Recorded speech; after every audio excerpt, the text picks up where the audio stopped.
Sandhyakrishna nature ಫಾರ್ಮಿಂದ ಮಾತಾಡ್ತಾ ಇದ್ದೀನಿ.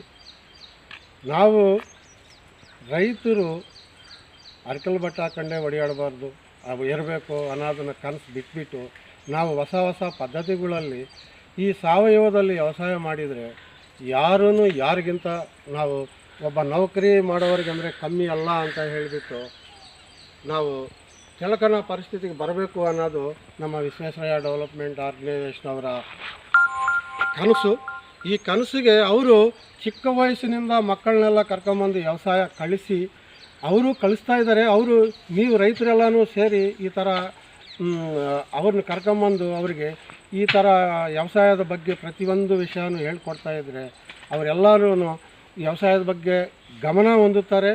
ರೈತರು ಅಂದರೆ ಎಷ್ಟು ಕಷ್ಟ ಇರ್ತತೆ, ಎಷ್ಟು ಸುಖ ಇರ್ತತೆ ಅನ್ನೋದು ಗೊತ್ತಾಗ್ತದೆ.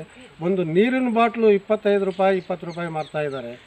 ಒಂದು ಹಾಲು ಲೀಟ್ರು ನಾವು ಬೆಳಗಿನ ಜಾವ 3 ಗಂಟೆಗೆ ಎದ್ದು ಮತ್ತು ರಾತ್ರಿ 10-11 ಗಂಟೆ ತನಕನೂ ಅದರ ಜೊತೆಯಲ್ಲೇ ಇದ್ದುಕೊಂಡು ಪೋಷಣೆ ಮಾಡಿದರೆ ನಮ್ಮ ಹಾಲು ಕೊಡೋದು 30 ರೂಪಾಯಿ ಬೆಲೆ.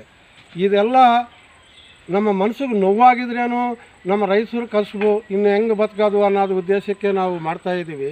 ಇದರಲ್ಲಿ ನಾವು ತಿದ್ದುಪಡಿ ಮಾಡ್ಕೊಂಡು ಆದಾಯ ಬರೋಂಗೆ ಮಾಡ್ಕೋಬೇಕು ಅಂದರೆ ಸಮಗ್ರ ಕೃಷಿನಲ್ಲಿ ಸಮಗ್ರವಾಗಿ ಬೆಳೆಗಳು ಹಾಕ್ಕೊಂಡು ಸಮಗ್ರವಾಗಿ ಪಶುಪೋಷಣೆ, ಕುರಿ, ಮೇಕೆ, ಕೋಳಿ, ಫಿಶ್ಶು ಇಂಥವೆಲ್ಲನೂ ನಾವು ಅನುವರ್ಸ್ಕೊಂಡು ನಾವೇನು ಪರ್ಚೇಸ್ ಮಾಡ್ದಂಗೆ ನಾವೇ 1 ರೂಪಾಯಿಗೆ ಮಾರಂಗಿದ್ರೆ ಡೈರೆಕ್ಟು ನಾವು ರೈತರಿಂದ ವಿನಿಯೋಗದಾರಿಗೆ ಹೋಗಿದರೆ ಈ ಕಷ್ಟಗಳೆಲ್ಲ ಕಮ್ಮಿ ಆಗ್ತವೆ ಅಂತ ಹೇಳಿಬಿಟ್ಟು ನಾನು ಹೇಳೋಕ್ಕೆ ಇಷ್ಟಪಡ್ತೀನಿ. ನಮಸ್ಕಾರ.